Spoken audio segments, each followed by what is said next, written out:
E aí galera, beleza? Estamos aqui para mais um vídeo para vocês. Dessa vez vamos falar da Grécia Antiga. Mas antes de começar a aula, vai embaixo, clique no botão, se inscreva no canal, curta, comente, compartilhe nossos conteúdos para a gente produzir cada vez mais material para vocês, tá bom? Vamos à aula? Bom, esse é o canal do Professor Vinícius, trazendo conteúdos de história para você estudar para o Enem, vestibular ou até na sua própria escola, tá bom? Então, como eu falei há pouco, nós vamos falar da Grécia Antiga. E esse assunto está dividido em dois vídeos porque é longo, né? Então, vamos de primeira parte hoje e na próxima semana veremos a segunda parte da Grécia Antiga, tá bom? Primeira coisa que a gente tem que entender são as características da Grécia, né? A Grécia, naquele tempo, na antiguidade, era chamada por eles próprios, os gregos, de Hélade, e não de Grécia, tá? E por a Grécia se chamar Hélade, eles se chamavam de helenos. A Grécia fica no sul da Europa, ela é banhada pelo Mar Egeu, pelo Mar Jônico e aqui embaixo não está descrito, mas é o Mar Mediterrâneo. A Grécia ela tem um relevo muito montanhoso, como vocês podem ver aí nas imagens, tá? E isso contribuiu para que na Grécia o poder fosse descentralizado, ou seja, as cidades eram isoladas, tá? Umas das outras, por causa do seu relevo montanhoso. Então, elas adquiriram um governo próprio, se autogovernavam. É por isso que na Grécia as cidades eram chamadas de cidades-estado, tá? Porque cada uma tinha o seu próprio governante. E o relevo também contribuiu para o comércio marítimo. Por quê? Porque como era um terreno montanhoso, havia poucas áreas propícias ao plantio. Então, a agricultura não era exatamente o forte na Grécia, mas o próprio relevo também propiciou vários portos naturais para a Grécia. Então, o comércio marítimo era muito forte, tá? Inclusive, na Grécia também tinha muitas oliveiras, né? Então, o azeite de oliva era um produto que os gregos comercializavam muito. Fora que, como o terreno da Grécia também era montanhoso, era muito mais fácil você se deslocar de uma cidade para outra, de uma região para outra, pelo mar, do que pelo próprio terreno, tá bom? Então aí vocês estão vendo no mapa a divisão da Grécia.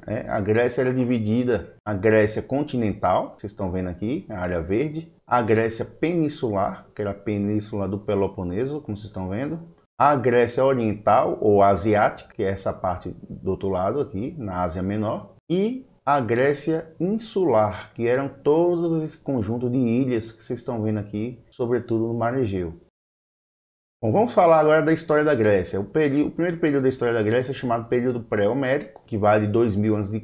a 1200 a.C., lembrando que antes de Cristo a contagem é decrescente. E esse período homérico ele se caracterizou por ser o período das invasões. Bom, na Grécia já havia um povo que vivia na ilha de Creta, que era os cretenses, ou a civilização minoica. A principal cidade desse período era a cidade de Knossos, vocês estão vendo aqui no mapa embaixo, na ilha de Creta. Tá? Então foi a civilização mais antiga que vivia na Grécia. Logo vieram os aqueus. Né? Os aqueus eram um povo indo-europeu, tá? E veio da Europa e migrou aqui para a Grécia, estabelecendo na cidade de Micenas. Por isso era chamada de civilização micênica, tá certo? Após os aqueus, outros povos começaram a invadir a Europa também. E aí uma coisa que eu quero ressaltar para vocês é o seguinte. Eu falei há pouco que na Grécia as cidades se autogovernavam, cada uma tinha o seu próprio governo, mas uma coisa em comum entre todas essas cidades era a língua, a cultura e os deuses, né? A religião grega, a mitologia grega. Então, toda essa cultura grega foi moldada, foi formada nesse período aí, né, com a mistura da cultura desses quatro povos, né?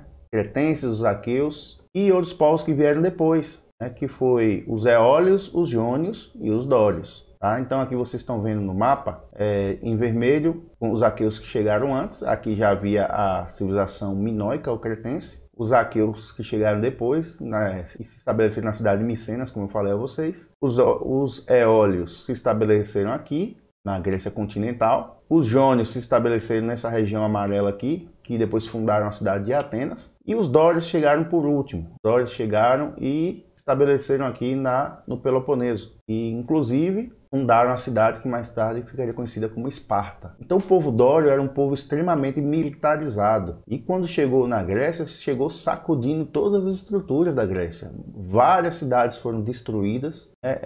O povo grego se espalhou pela Grécia, né? Esse espalhamento ficou conhecido como primeira diáspora, tá? Então, para fugir dos dórios, o povo saiu boa parte do povo saiu da Grécia e se espalhou aqui por várias regiões, como vocês estão vendo aqui, né? Então a diáspora seria uma fuga. Tá? E essa invasão dos dórios foi que acabou com o período pré-homérico e deu início ao período homérico. Então as cidades, como eu falei, foram destruídas, a população se dispersou e passamos por um novo período da história da Grécia, que é o chamado período homérico, tá? Que foi o período da reorganização da sociedade grega. Como eu havia dito, as cidades foram destruídas, o povo se dispersou, mas até a escrita sumiu. Tá?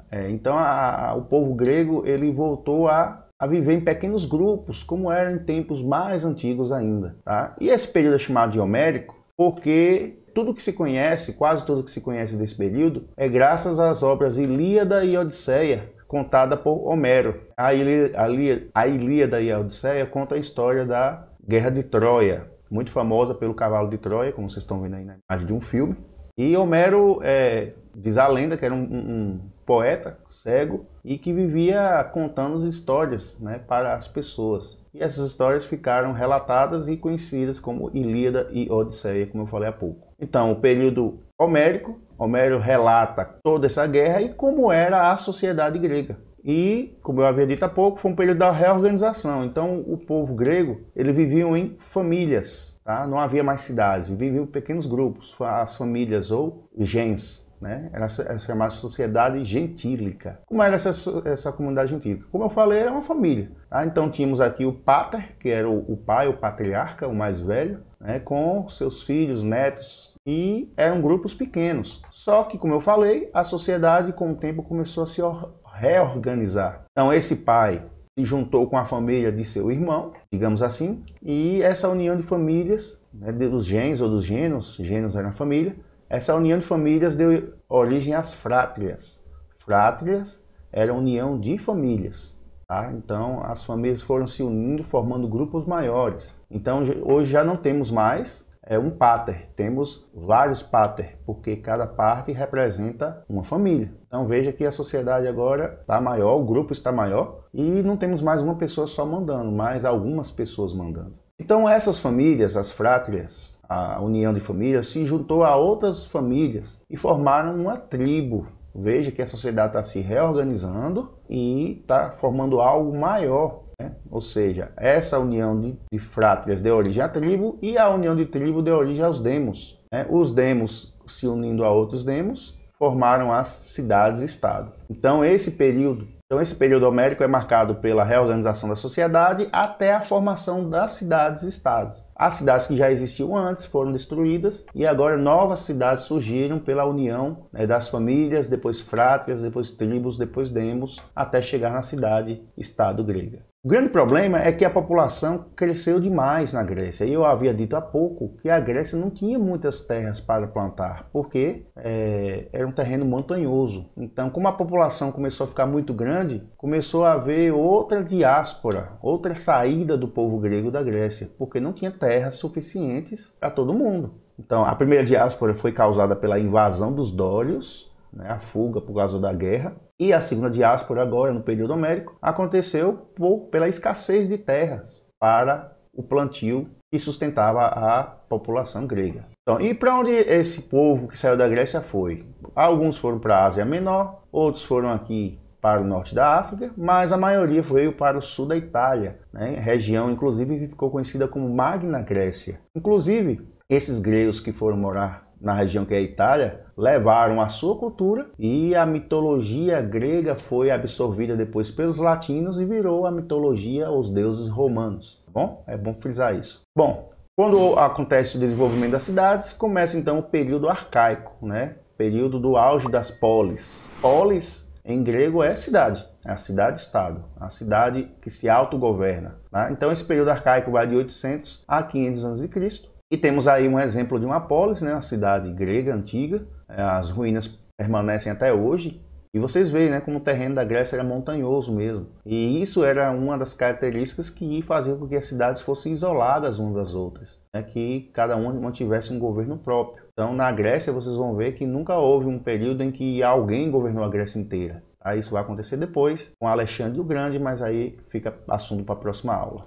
Então, como eu disse a vocês, eram cidades independentes, cidades-estados, cidades que se autogovernavam, mas tinha uma cultura comum, porque foi a cultura herdada daqueles povos antigos que invadiram a Grécia, tá bom?